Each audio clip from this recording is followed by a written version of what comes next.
तो डोली चल जबही अपना पिया जी के आंगन गे। क्या? तो डोली चल जबही अपना पिया जी के आंगन गे। दारू पी के मर जेतो तोहर ईसा जन गे। दारू पी के मर जेतो तोहर ईसा जन गे। तो डोली चल जबही अपना पिया जी के आंगन गे। आप सुन रहे हैं शिवशक्ति म्यूजिक की शानदार प्रस्तुति।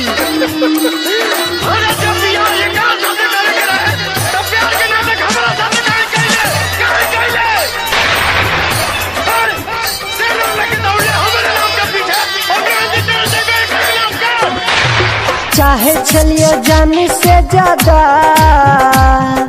कहियो दिला धोखा गे। चाहे छलियो जान से ज्यादा कहियो दिला धोखा गे। प्यार के नाम पर से उठ गाल भरोसा गे।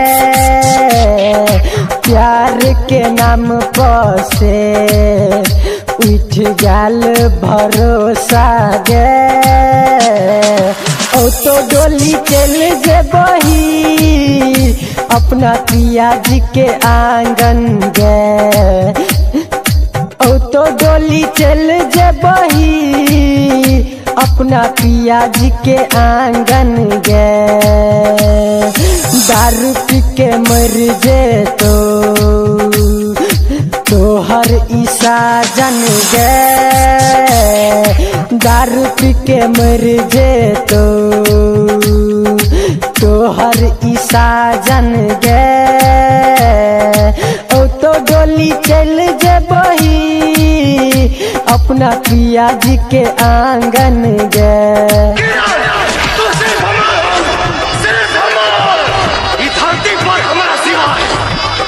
डीजे अरुण सोनाई। ससुरा में जाके तू भुला गेलही हमरा गे।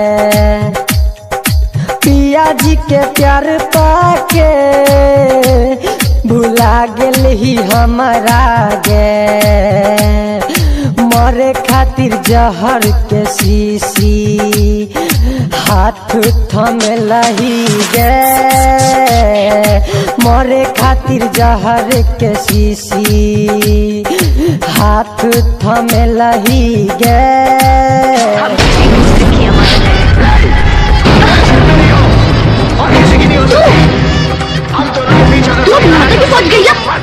तोहरा की कहने लगी ना जौन तू चाहता ना उन्हें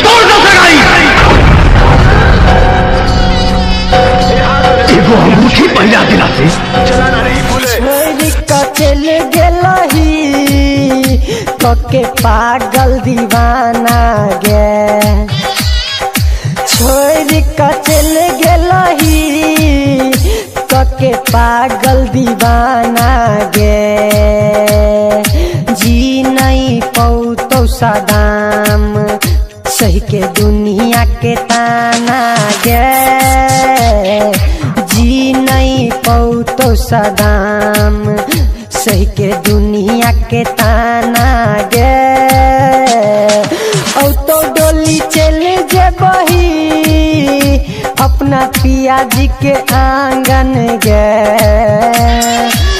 तो डोली चल जबही अपना पिया जी के आंगन गे। दारू पी के मर जेतो तोहर ईसा जन गे। दारू पी के मर जेतो डीजे अरुण सोनाई।